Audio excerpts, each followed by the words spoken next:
Hello friends, బాగున్నారా అందరూ? ఇవాళ మనోళ్ళు మామూలుగా ఎరగదిలా చెప్తా, 2 నిమిషాల్లో చెప్తా. దేని గురించి అనుకుంటున్నారా? India versus Australia first test, అదే బీజీటీ బోర్డర్ గవాస్కర్ ట్రోఫీ. ఇండియాకి ఈ టెస్ట్ మ్యాచ్ చాలా క్రూషియల్. ఈ టెస్ట్ మ్యాచే కాదు, ఈ సిరీసే చాలా క్రూషియల్. ఎందుకంటే world test champions trophy final ఆడాలి అంటే ఇంగ్లాండ్లో నెక్స్ట్ ఇయర్ జూన్లో జరగబోయే వరల్డ్ టెస్ట్ ఛాంపియన్షిప్ ఫైనల్ ఆడాలి అంటే ఈ 5 మ్యాచెస్లో అట్లీస్ట్ 4 మ్యాచెస్ కంపల్సరీగా విన్ అవ్వాలి. విన్ అయితే డైరెక్ట్గా వరల్డ్ టెస్ట్ ఛాంపియన్షిప్కి క్వాలిఫై అయిపోతారు. అవ్వకపోతే కనుక అది వేరే టీమ్స్ మీద డిపెండ్ అయి ఉండాలి. 5 టీమ్స్ రేస్లో ఉన్నాయి. రీసెంట్గా సౌత్ ఆఫ్రికా రేస్లోకి వచ్చింది, 5th పొజిషన్లో ఉంది.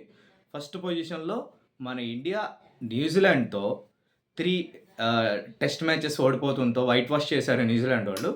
అప్పుడు ఏంటంటే 58 పాయింట్స్కి పడిపోయింది 75 పాయింట్స్ నుంచి. ఇప్పుడు ఆస్ట్రేలియా ఫస్ట్లో ఉంది, నెక్స్ట్ ఇండియా ఉంది, నెక్స్ట్ శ్రీలంక రేస్లో ఉంది, సౌత్ ఆఫ్రికా రేస్లో ఉంది, న్యూజిలాండ్ కూడా రేస్లో ఉంది. సో అందుకని ఈ బోర్డర్ గవాస్కర్ ట్రోఫీకి చాలా ప్రాధాన్యత పెరిగింది. ఫస్ట్ టెస్ట్ చూసుకుంటే పెర్త్లో జరుగుతుంది ఈరోజే ఫస్ట్ డే.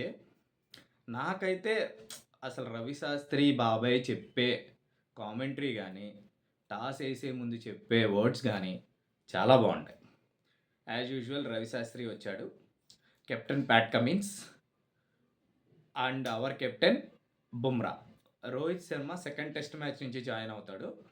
అదే మన న్యూస్లో కూడా చూస్తున్నాము, ఈ సండే ఆస్ట్రేలియాకి బయలుదేరిపోతున్నాడు. ఫస్ట్ టెస్ట్కి సెకండ్ టెస్ట్కి చాలా రోజులు గ్యాప్ ఉండడంతో సెకండ్ టెస్ట్ అనేది డే అండ్ నైట్ మ్యాచ్ జరగబోతుంది. దానికన్నా ముందు ఆస్ట్రేలియన్ ప్రైమ్ 11తో ఒక 2 days ప్రాక్టీస్ మ్యాచ్ ఉంది. ఆ ప్రాక్టీస్ మ్యాచ్కి రోహిత్ శర్మ అవైలబిలిటీగా ఉంటాడనమాట. సో టాస్ గెలిచిన ఇండియా బ్యాటింగ్ తీసుకుంది. ఎప్పుడూ ఆస్ట్రేలియా పిచ్చెస్ అన్నీ బౌన్సీ పిచ్చెస్, మ్యాక్సిమం సీమర్స్కే అనుకూలిస్తాయి. యాజ్ యూజువల్ మనం టెస్ట్ చరిత్ర చూసుకుంటే ఎక్కడైనా ఏ కంట్రీలో అయినా టాస్ ఎవరు గెలిస్తే వాళ్ళు మ్యాక్సిమం 99% ఫస్ట్ బ్యాటింగే తీసుకుంటారు. ఎందుకంటే కొన్ని సందర్భంలో లాస్ట్ డేస్కి వచ్చేపాటికి బ్యాటింగ్ చేయడం చాలా కష్టం. పిచ్ పగుళ్ళు కింద వచ్చేయడం ఆస్ట్రేలియాలో మేజర్గా జరుగుతుంది. పగుళ్ళు కింద వచ్చేసి స్పిన్కి అనుకూలించడం, చేసింగ్ అనేది చాలా డిఫికల్ట్గా అవుతుంది. కాబట్టి పిచ్ వేర్ అండ్ టేర్ అయిపోవడంతో మ్యాక్సిమం 99% ఫస్ట్ బ్యాటింగే తీసుకుంటారు. కొన్ని సందర్భంలో వెరీ రేర్ కేసెస్ వాతావరణం వర్షం పడి పిచ్ కనుక అండర్ కవర్స్లో ఉన్నప్పుడు కానీ ఆ సందర్భంలో కానీ బౌలింగ్ తీసుకుంటారు. మనం last series India versus New Zealand concluded series తీసుకుంటే కనుక న్యూజిలాండ్ వాళ్ళు సెకండ్ టెస్ట్ మ్యాచ్ ఎక్కడ బెంగళూరులో, సో వర్షం పడడంతో వాళ్ళు ఫస్ట్ బౌలింగ్ తీసుకున్నారు. ఇండియా వెరీ స్మాల్ టోటల్కే ఆల్అవుట్ అయిపోయింది అనమాట. సో ఇప్పుడు ఈ టెస్ట్ మ్యాచ్కి వస్తే ఇండియా వర్సెస్ ఆస్ట్రేలియా ఎప్పుడు ఇది స్ట్రాంగెస్ట్ టీమ్స్ మ్యాచ్ కూడా చాలా రసవత్రంగా సాగుతాయి. ఇట్స్ చాలా పోటీగా ఉంటుంది అన్నమాట. టాస్ గెలిచిన ఇండియా బ్యాటింగ్ తీసుకొని రోహిత్ శర్మ లేకపోవడంతో కేఎల్ రాహుల్ ఓపెనింగ్ దిగాడు విత్ జైస్వాల్. ఎప్పుడు అనుకున్నదే ఆస్ట్రేలియాలో బ్యాటింగ్ ఫస్ట్ 1 hour చాలా కష్టంగా ఉంటుంది. అది ఆస్ట్రేలియన్ బౌలర్స్ని హ్యాసెల్వుడ్, స్టార్క్ మంచి బౌలర్స్ని ఆడాలి అంటే కొంచెం కష్టంగా ఉంటుంది. Jaiswal and KL Rahul opening చేశారు. జైస్వాల్ చూసుకుంటే 5th బాల్కే డక్అవుట్ అయ్యాడు. కానీ ఓకే, ఓవర్సీస్లో ఆడడం జైస్వాల్కి కొత్త కాబట్టి కొన్ని ఛాన్సెస్ ఇవ్వాలి. అదే strong bowling lineup Mitchell Starc, Hazlewood, Pat Cummins ఎదుర్కోవడం అంటే కొంచెం కష్టమే కాబట్టి ఓకే, దాన్ని ఫెయిల్యూర్ కింద పరిగణలోకి తీసుకోలేం. అటుపక్కన కేఎల్ రాహుల్ అయితే చాలా జాగ్రత్తగా చూసుకుంటూ పిచ్ బిహేవియర్ ఎలా ఉందో చూసుకుంటూ చాలా నిదానంగా ప్లే చేస్తున్నాడు. ఒకసారి జైస్వాల్ అవుట్ అయిన తర్వాత పట్టికల్ ఆర్సీబీకి ఆడుతున్న పట్టికల్ వచ్చి, సో అతను కూడా నిదానంగా స్లోగా 10 oversకి స్కోర్ చూసుకుంటే కనుక 15 ఐ థింక్ సో 15. పట్టికల్ కూడా హ్యాస్లూట్ వేసిన మంచి బాల్కి అతను కూడా 22 balls 0 runs డక్అవుట్ అయ్యాడు. సో నెక్స్ట్ కొండంత ఆశలతో టీం కష్టాల్లో ఉన్నప్పుడు కోహ్లీ వచ్చి ఓకే ఇదే చూసుకుంటే 2018లో లాస్ట్ టెస్ట్ మ్యాచ్ ఇక్కడ జరిగింది ఇండియా వర్సెస్ ఆస్ట్రేలియా పెర్త్. అప్పుడు ఇండియా 147 రన్స్‌తో టెస్ట్ మ్యాచ్ ఓడిపోయింది. ఆ మ్యాచ్‌లో చూసుకుంటే ఫస్ట్ ఇన్నింగ్స్‌లో ఇండియా 50కే 4 వికెట్స్ కోల్పోయినప్పుడు విరాట్ కోహ్లీ సెంచరీ చేసి ఇండియా ఫస్ట్ ఇన్నింగ్స్ స్కోర్ 283కి తీసుకెళ్ళాడు. సో అదే భావించారు.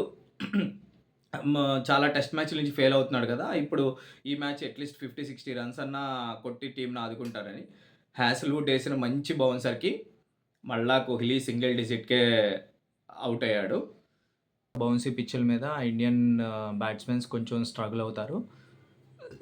సిమిలర్ టు లాస్ట్ సిరీస్‌లో కూడా చూసుకుంటే ఇండియన్ ఫస్ట్ 3 బ్యాటర్స్ కూడా కొంచెం లో స్కోర్‌కే అవుట్ అవ్వడం. నెక్స్ట్ పుజారా గానీ, రహానే గానీ ఎవరో ఒకళ్ళు స్టాండ్ ఇవ్వడం వల్ల కొంచెం స్కోరు వెళ్ళేది. వన్స్ కోహ్లీ అవుట్ అయిన తర్వాత ఇంకా ఆశలన్నీ ఉన్నది రిషబ్ పంత్ బ్యాటింగ్ వచ్చాడు.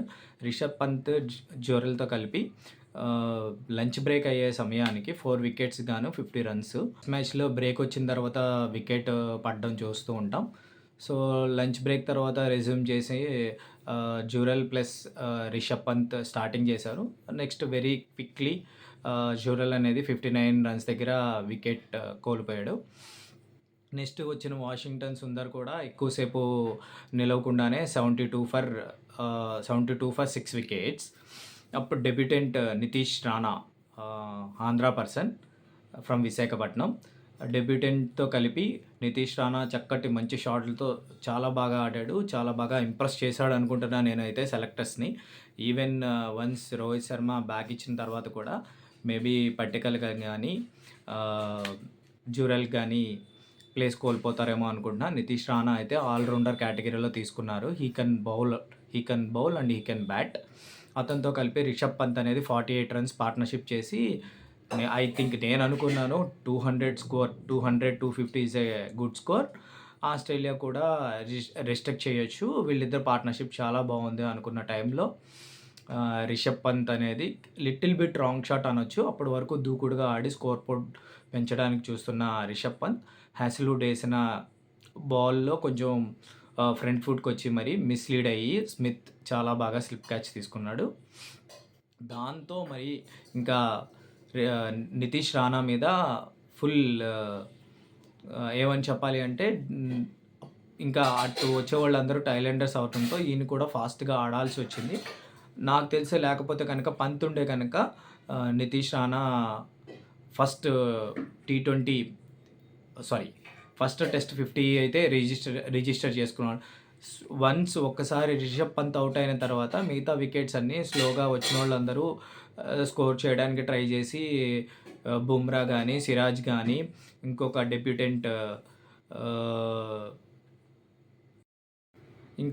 డెబ్యూటెంట్ బౌలర్ హర్షిత్ రాణా కూడా స్పీడ్గా ఆడి అవుట్ అయ్యి టోటల్ ఫస్ట్ ఇన్నింగ్స్ స్కోర్ వచ్చేపాటికి 150కి ఇండియా ఆల్అవుట్ అయ్యింది. ఐ థింక్ ఇండియా ఈ టెస్ట్ మ్యాచ్ నేను అనుకోవడం అయితే ఆబ్వియస్లీ 100% ఓడిపోతుంది అనుకున్నాను. ఎందుకంటే 150 స్కోర్ అనేది ఆస్ట్రేలియా ఫస్ట్ ఇన్నింగ్స్లో 350 స్కోర్ చేసిందంటే lead of 200 will be very high. 350 score చేసిందంటే 200 లీడ్ అంటే 200 ఆల్మోస్ట్ లీడ్ అంటే ఇండియా సెకండ్ బ్యాటింగ్ చేయడం 3 and 4th డేస్లో డిఫికల్ట్. ఆల్మోస్ట్ లాస్ అనుకున్నాను, but Bumrah magic. So next second innings start చేసిన ఆస్ట్రేలియా వెరీ క్విక్గానే బుమ్రా బౌలింగ్లో Australian opener batsmen debutant LBW umpire not out ఇచ్చిన రివ్యూ ప్రకారం అది అవుట్ అవడంతో అక్కడి నుంచి వికెట్లు పడడం స్టార్ట్ అయింది. బుమ్రా చాలా బాగా బౌలింగ్ చేశాడు. బుమ్రాకి అట్ లాస్ట్కి వచ్చేవాటికి 4 వికెట్స్. అది ఏంటంటే వన్స్ స్టీవ్ స్మిత్ని, కవాజా వీళ్ళిద్దరిని back to back wickets, Steve Smith golden duck back to back wickets తీసి ఇండియాకి హోప్స్ క్రియేట్ చేశాడు. దాని తర్వాత కూడా debutant bowler Harshit Rana super bowled Head, T20లో అసలు బీభత్సంగా ఆడతాడు. హెడ్ని బౌల్డ్ చేసి ఇండియాకి ఇంకా పటిష్టంగా తయారు చేశాడు. అలాగే సిరాజ్ కూడా ఒక వికెట్ పడింది. So end of the day వచ్చేపాటికి ఆస్ట్రేలియా 67 ఫర్ 7 వికెట్స్, బుమ్రాకి 4 వికెట్స్, సిరాజ్కి 2 వికెట్స్, హర్షిత్ రాణాకి 1 wicket. Thank you for watching. Please subscribe my channel. Thank you.